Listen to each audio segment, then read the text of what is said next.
اگر ہم کرتے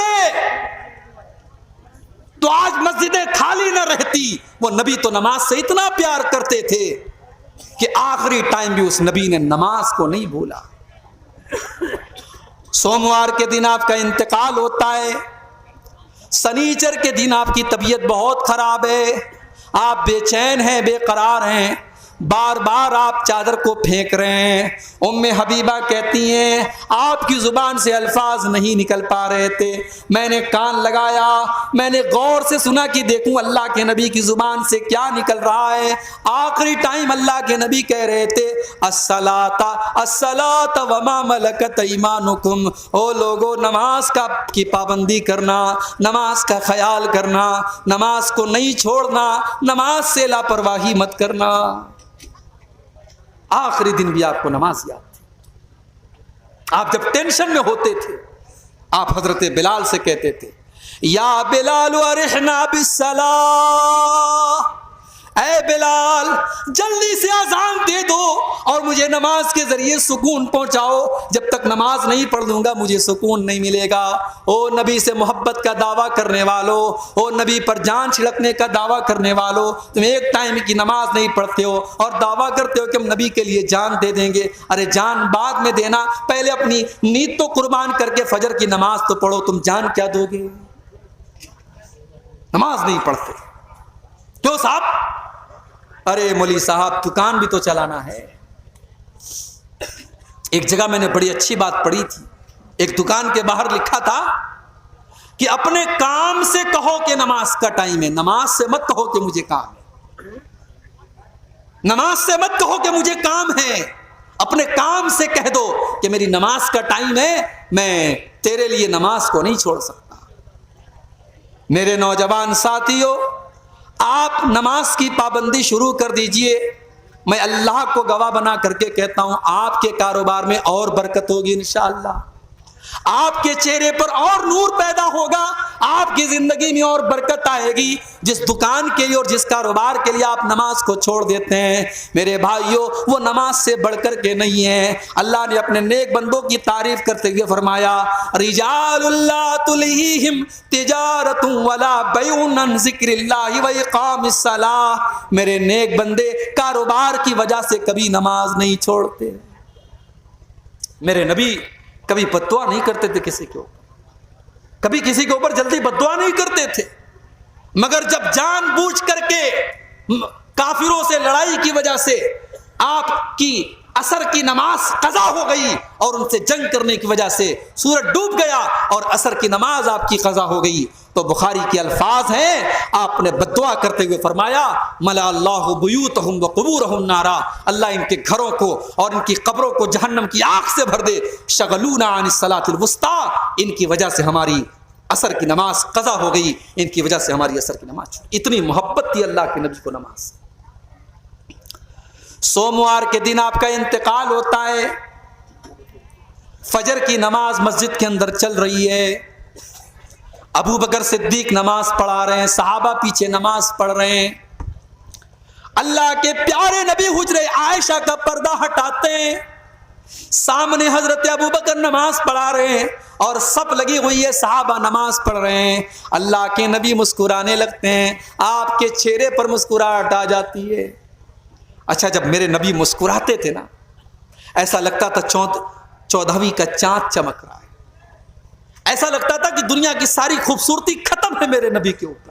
وہ حسان بن ثابت نے کہا تھا نا وَأَحْسَنَ مِنْكَ لَمْ تَرَ قَطُّ عَيْنِي وَأَجْمَلَ مِنْكَ لَمْ تَلِدِ النِّسَاءُ. اے میرے نبی, آپ سے زیادہ حسین و جمیل انسان کو کسی ماں نے جنم نہیں دیا اور آپ سے زیادہ خوبصورت انسان میں نے کبھی نہیں دیکھا. یوسف علیہ السلام کو مصر کی عورتوں نے دیکھا تو اپنے ہاتھ کاٹ لیے تھے. سوچو اگر انہوں نے میرے نبی کو دیکھا ہوتا تو کیا حال ہوتا. میرے عزیزوں, اتنے خوبصورت تھے اللہ کے نبی. آپ نے صحابہ کو نماز پڑھتے ہوئے دیکھا, آپ کے چہرے پر مسکراہٹ آ گئی. یہ مسکراہٹ کیوں تھی؟ یہ سکون کی علامت تھی, یہ پہچان تھی کہ میری امت میرے بعد بھی اپنے مشن پر قائم ہے, میرے بعد بھی نماز چل رہی ہے, میرے جانے کے بعد بھی میرے صحابہ نماز پڑھتے رہیں گے. میرا مشن کامیاب ہے، میرے مشن پر میرے صحابہ چل رہے ہیں. یہ سکون تھا جس کی وجہ سے اللہ کے نبی کے چہرے پر مسکراہٹ پھیل گئی اور آپ ہنسنے لگے. اور صحابہ کہتے ہیں کہ ہمیں نماز کی حالت میں یہ محسوس ہو گیا کہ اللہ کے نبی حضرت عائشہ کے حجرے کے دروازے پر کھڑے ہیں اور مسکرا رہے ہیں. صحابہ نے کہا ہمیں ڈر ہوا کہیں ہم نماز چھوڑ کے بھاگ نہ جائیں، ہم پیچھے ہٹنے لگے. اللہ کے نبی نے اشارہ کیا کہ نماز کو کنٹینیو رکھو، اور اس کے بعد آپ نے پردے کو دوبارہ گرا دیا اور اس کے بعد آپ کا انتقال ہو گیا. یہ آخری دیدار تھا جو اللہ کے نبی کا صحابہ نے دیکھا تھا. تو نبی کی آنکھوں سے تب بھی آنسو آئے تھے. ایک دو واقعہ اور سنا کر کے بات میں ختم کرتا ہوں، رات کے 1:30 بج رہے ہیں. ایک اور موقع پر اللہ کے نبی کی آنکھ سے آنسو آئے تھے. بڑے غور سے سنیں، ہماری مائیں بہنیں اس واقعے کو سنیں. ایک صحابی اللہ کے نبی کے پاس آتے ہیں. صحیح ابن حبان کی صحیح روایت ہے، اے اللہ کے نبی، ہم دور جاہلیت میں بہت سارے غلط کام کرتے تھے، بتوں کی پوجا کرتے تھے، مردار کھایا کرتے تھے. اے اللہ کے نبی، انہی غلط کاموں میں سے ایک کام یہ بھی تھا وَنَقْتُلُ الْأَوْلَادَ کہ ہم اپنے بچوں کو قتل کر دیا کرتے تھے، اپنے بچوں کو مار ڈالا کرتے تھے، ہم بیٹیوں کو قتل کر دیتے تھے. اے اللہ کے نبی، میری ایک بیٹی تھی، مجھ سے بہت پیار کرتی تھی. کلما دعوتها اجابت، جب میں اس کو بلاتا تھا وہ دوڑی دوڑی میرے پاس آتی تھی. اے اللہ کے نبی، ایک دن میں نے اپنی بچی کو بلایا، وہ دوڑی دوڑی میرے پاس آئی، میں نے اس کا ہاتھ پکڑا اور گھر کے باہر لے کر کے چلا. کچھ دور گیا، ایک کنویں کے پاس پہنچا. جب میں کنویں کے پاس پہنچا، میری معصوم بچی میرے دل کی پلاننگ سے بے خبر تھی. میں نے کنویں کے پاس پہنچ کر کے فَتَرَدَّيْتُهَا فِي الْبِيرِ، میں نے اس کنویں کے اندر اپنی بیٹی کو ڈھکیل دیا. اے اللہ کے نبی، میں نے اپنے انہی ہاتھوں سے اپنی بیٹی کو اس کنویں کے اندر ڈھکیل دیا، اور آخری لفظ جو میری بیٹی کی زبان سے نکل رہا تھا، جو آج بھی میرے کانوں میں گونجتا ہے، میری بیٹی کہہ رہی تھی یا ابتا، یا ابتا، اے ابا جان میرا قصور کیا ہے، اے ابا جان میری غلطی کیا ہے، اے ابا جان میرا اپرادھ کیا ہے، مجھے کس جرم کی سزا آپ نے دی ہے. اے اللہ کے نبی، میری بیٹی میرے ہاتھوں سے مر گئی، اپنے انہی ہاتھوں سے میں نے اپنی بیٹی کا مرڈر کر دیا. اے اللہ کے نبی، میرے سارے گناہ تو اللہ تعالیٰ معاف کر دے گا، کیا میرا یہ گناہ بھی معاف ہو جائے گا؟ صحابی اپنا واقعہ بیان کر رہے ہیں اور صحابی کی آنکھ میں آنسو ہے، صحابی رو رہے ہیں اور اللہ کے نبی کی آنکھوں سے بھی آنسو بہ رہے ہیں. اللہ کے پیارے نبی بھی رو رہے ہیں. صحابہ کرام اس صحابی سے کہنے لگے احزنت رسول اللہ، تو نے اللہ کے نبی کو دکھی کر دیا، تو نے اللہ کے نبی کو صدمے میں ڈال دیا، تیری وجہ سے اللہ کے نبی دکھی ہو گئے. اللہ کے نبی نے فرمایا نہیں، اس کو اپنے دل کا درد بیان کرنے دو، اس کو اپنے دل کی بات کہہ لینے دو. صحابی نے پورا واقعہ سنایا اور کہا اے اللہ کے نبی، کیا میرا یہ گناہ بھی معاف ہو جائے گا؟ اللہ کے نبی نے فرمایا کہ ہاں، اسلام میں آنے کے بعد پہلے کے تمام گناہ معاف ہو جائیں گے، اب یہاں سے تم ایک نئی زندگی شروع کرو، تمہارا یہ گناہ بھی معاف ہو جائے گا. میری پیاری ماں اور بہنوں، اسلام وہ دین ہے اور میرے نبی وہ نبی ہیں جنہوں نے آپ کو جینے کا حق دیا ہے. اگر صرف اس بات کو آپ سمجھ لیں تو آج کوئی عورت یہ نہ کہے کہ اسلام نے ہم کو کیا دیا ہے، اسلام میں تو بڑی پابندیاں ہیں. اگر اسلام آپ سے یہ کہہ رہا ہے کہ آپ پردے میں رہیے، آپ گھر کے اندر رہیے، آپ بلا ضرورت گھر کے باہر مت نکلیے، تو یہ پابندی بھی اسلام آپ کی بھلائی کے لیے لگا رہا ہے، کیونکہ اسلام وہ دین ہے جس نے آپ کو جینے کا حق دیا ہے اور جس نے آپ کو دنیا میں آنے کے بعد آپ کو کلنک مانا جاتا تھا، اسلام نے آ کر کے بتایا ہے کہ نہیں، بیٹی کلنک نہیں ہوتی ہے، بیٹی تو دنیا کے لیے رحمت ہوتی ہے.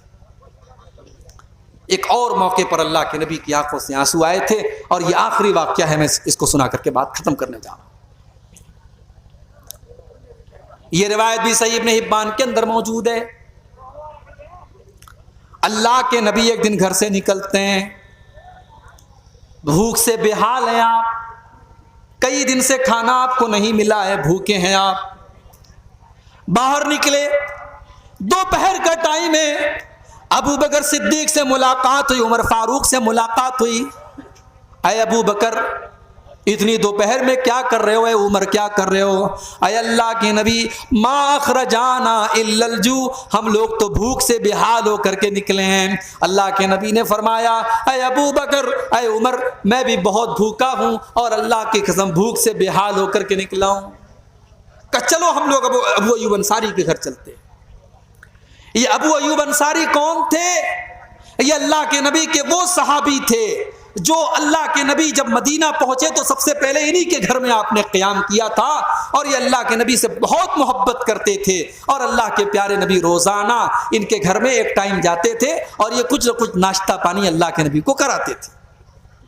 لیکن آج دوپہر کا ٹائم تک کھانے کا ٹائم تھا، اللہ کے نبی اپنے دونوں صحابی کو لے کے، حضرت ابو بکر کو لے کے، حضرت عمر کے لے کے ان کے گھر پہنچے۔ دروازہ کھٹکھٹایا، ابو ایوب انصاری گھر میں نہیں تھے، ان کی بیوی ام ایوب تھی، انہوں نے دروازہ کھولا، اللہ کے نبی کو دیکھا، اللہ کے رسول کو دیکھ کر کے وہ ویلکم کرنے لگی، مبارکباد دینے لگی، مرحبا برسول اللہ، اے اللہ کے نبی آپ کا آنا مبارک ہو، خوش آمدید، ویلکم، اے اللہ کے نبی آپ کا آنا مبارک ہو، آپ کے ساتھیوں کا آنا مبارک ہو۔ آپ نے پوچھا کیا ابو ایوب انصاری گھر پر ہیں؟ کہا نہیں، وہ تو کھیت میں کام کر رہے ہیں۔ اتنا سننا تھا، ابو ایوب انصاری کو بھی بھنک لگی، وہ دوڑے دوڑے گھر میں آئے، اے اللہ کے نبی کیا بات ہے، آج دوپہر کے ٹائم آپ ہمارے گھر میں آئے ہیں، آپ کا آنا مبارک ہو، بتائیے میں کیا خدمت کر سکتا ہوں؟ اے ابو ایوب بہت تیز بھوک لگی ہے، کچھ کھانے کا لاؤ۔ ابو ایوب انصاری باغ میں جاتے ہیں اور کھجور کا ایک گچھا توڑ کر کے لاتے ہیں، کھجور کا ایک گچھا توڑ کر کے لاتے ہیں، اس میں کئی طریقے کی ورائٹی ہے کھجوروں کی، اس میں تر کھجور بھی ہے، اس میں سوکھی کھجور بھی ہے، اس میں چھوارا بھی ہے، اس میں کئی طریقے کی کھجوریں وہ لا کر کے اللہ کے نبی کے سامنے رکھ دیتے ہیں، ٹھنڈا ٹھنڈا پانی لا کے رکھ دیتے ہیں۔ اے اللہ کے نبی گوشت کھائیں گے؟ ہاں کھا لیں گے۔ اے اللہ کے نبی بکری ذبح کر دوں؟ ہاں کر لو، لیکن دودھ والی بکری مت ذبح کرنا۔ ابو ایوب انصاری جاتے ہیں اور ایک بکری ذبح کرتے ہیں اور آدھی بکری کا گوشت بھون دیتے ہیں اور آدھے کا سالن بنا لیتے ہیں۔ بیوی سے کہتے تو روٹی بنا، بیوی روٹی بنا دیتی ہے اور دو طریقے کا گوشت لاتے ہیں، روٹی لاتے ہیں اور اللہ کے نبی کے سامنے رکھ دیتے ہیں۔ اللہ کے نبی کی نظر گوشت پر پڑتی ہے، آپ کہتے ہیں کہ اے ابو ایوب ارسل ہو الی فاطمہ، یہ گوشت تھوڑا سا میری بیٹی فاطمہ کو بھجوا دو۔ ارسل ہو الی فاطمہ فإنها لم تصب منها منذ ایام، اے ابو ایوب کئی دنوں سے میری بیٹی نے گوشت نہیں کھایا ہے، میری بیٹی کو کئی دنوں سے گوشت نصیب نہیں ہوا ہے، اے ابو ایوب اس میں سے تھوڑا سا گوشت تو میری بیٹی کے پاس بھجوا دو۔ میرے نبی اللہ کے سچے نبی تھے، آپ کے اہل بیت نے، آپ کے گھر والوں نے، آپ کی بیٹی نے، آپ کی بیٹیوں نے، آپ کی بیویوں نے کتنی تکلیف اٹھائی میرے بھائی۔ آپ کی بیٹی نے کئی دن سے گوشت نہیں کھایا، فوراً حضرت ابو ایوب انصاری نے گوشت نکالا، حضرت فاطمہ کے گھر بھجوا دیا۔ اس کے بعد اللہ کے نبی اپنے دونوں صحابی کو لے کر کے کھانا کھانے لگے، گوشت بھی موجود ہے، روٹی بھی موجود ہے، کھجوریں بھی موجود ہے، ٹھنڈا ٹھنڈا پانی بھی موجود ہے۔ اللہ کے نبی کی آنکھوں سے آنسو بہنے لگے، اے ابو بکر، اے عمر، ابھی ہم لوگ کتنے بھوکے پیاسے تھے اور ابھی اللہ نے کتنی نعمتوں سے نواز دیا۔ یہ دیکھو کئی طریقے کی کھجوریں ہمارے سامنے، یہ دیکھو ٹھنڈا ٹھنڈا پانی ہمارے سامنے، یہ دیکھو دو طریقے کا گوشت ہمارے سامنے، یہ دیکھو روٹی ہمارے سامنے۔ اے ابو بکر، اے عمر، یہی وہ نعمتیں جن نعمتوں کا اللہ تعالیٰ سوال کرے گا کل قیامت کے دن، اور جس کے بارے میں اللہ نے قرآن میں فرمایا لَتُسْأَلُنَّ يَوْمَئِذٍ عَنِ النَّعِيمِ، میرے بندو تم سے اللہ تعالیٰ کی نعمتوں کے بارے میں سوال کیا جائے گا۔ اے ابو بکر، یہ اللہ کی نعمت ہے، ابھی ہم بھوکے تھے اور ابھی طرح طرح کا کھانا ہمیں مل رہا ہے، اس نعمت کا ہم کو قیامت کے دن حساب دینا پڑے گا۔ او چکن کھانے والو، او مٹن کھانے والو، او اعلیٰ بلڈنگوں میں رہنے والو، او کروڑوں کمانے والو، بہت اچھی بات ہے، زندگی میں سکھ کا آنا بہت اچھی بات ہے، زندگی میں دولت کا آنا بھی بہت اچھی بات ہے، مگر جتنی نعمتیں آپ کو ملیں گی اتنا زیادہ اللہ کو حساب بھی دینا پڑے گا۔ لَتُسْأَلُنَّ يَوْمَئِذٍ عَنِ النَّعِيمِ، ان نعمتوں کے بارے میں اللہ تعالیٰ کے یہاں پوچھا جائے گا۔ میرے نبی کی آنکھوں سے آنسو آئے کیونکہ ان نعمتوں کا حساب اللہ کے یہاں دینا ہے۔ میرے پیارے ساتھیو، کبھی ہم اور آپ اپنے بارے میں سوچیں کہ کبھی ہماری آنکھوں میں آنسو کیوں نہیں آتے؟ اس کا مطلب یہ ہے کہ دل کی جو زمین ہے وہ ویران ہو چکی ہے، وہ بنجر ہو چکی ہے، اور دل کی زمین کو تقویٰ کی جو ہے آب پاشی کی ضرورت ہے، اس کو تقویٰ کا پانی دینے کی ضرورت ہے۔ اپنے دل کو تقویٰ کے پانی سے سیراب کرو، جب دل کی زمین سیراب ہوگی تب آنکھوں سے آنسو جھڑیں گے۔ میرے بھائیوں، ہم اللہ کی نافرمانیوں سے بچیں، ہم گناہوں سے بچیں۔ انشاءاللہ جب ہمارا دل پاک و صاف ہوگا تو ہماری آنکھوں سے اللہ کے خوف سے آنسو بھی بہیں گے۔ یہ چند باتیں اللہ کے خوف سے آنسو اور رونے کے متعلق تھیں۔ اللہ تعالیٰ سے دعا ہے رب العالمین ہم سب کو اللہ سے ڈرنے کی توفیق عطا فرمائے۔ اللہ ہمارے دلوں میں اپنا خوف پیدا فرمائے۔ جو ہم میں بیمار ہیں اللہ ان کو شفائے کامل عطا فرمائے۔ جو روزی روٹی سے پریشان ہیں اللہ ان کے کاروبار میں برکت نصیب فرمائے۔ اللہ ہمارے ملک کی حفاظت فرمائے۔ اللہ ہمارے ملک کو ظالموں کے ظلم سے، شریروں کے شر سے محفوظ رکھے۔ اللہ ہمارے علماء کی حفاظت فرمائے۔ ہمارے جو علماء بے قصور آج جیلوں میں ہیں اللہ ان کو ان کی رہائی کا جلد سے جلد بندوبست فرمائے۔ اللہ ہمارے دینی اداروں کی حفاظت فرمائے۔ اللہ ہم تمام لوگوں کو جب تک دنیا میں زندہ رکھے اسلام پر زندہ رکھے اور ہم سب کا خاتمہ ایمان پر ہو۔ آمین۔ وآخر دعوانا ان الحمد للہ رب العالمین، والسلام علیکم۔